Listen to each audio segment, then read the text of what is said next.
Then the second ground for Fridman criticism is that he posits that the definition or the statement made by Lord Pearson seems to exclude from the scope of agency relationship situations in which the parties have not truly consented to any such relationship, and yet such a relationship arises. He proceeds further to explain that the contrast here is between agency that arises by consent and one arising from estoppel. So you find that there is also a way we can create an agency relationship, and that's what we call agency by estoppel. In agency by estoppel, also you find that there is hardly any consent given. It is also the law that basically imply that agency relationship exists.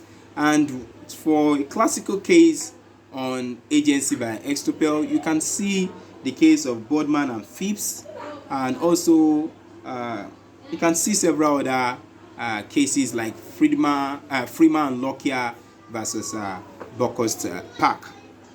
And Fridman then argues that it is unsatisfactory to assert that consent is the basis of an agency relationship. He argues that the rights and duties which attach to the parties arise not as a result of any special agreement between them, although they may be limited by such an agreement, but by the law. In essence, he argues that it is the law that determines what an agency relationship is. So he argues further that some of the obligations incumbent upon an agent are composed or imposed by law, irrespective of agreement.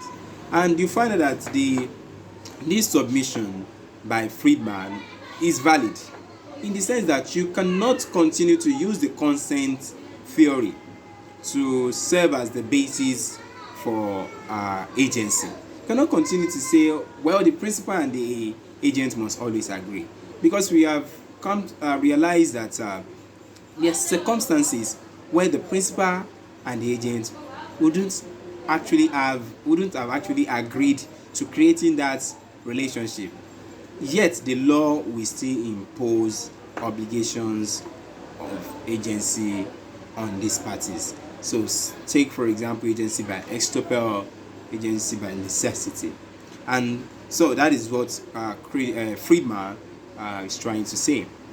However, it is my own submission that perhaps the learned writer Fridman had actually given a narrow interpretation to the statements made by Lord Pearson.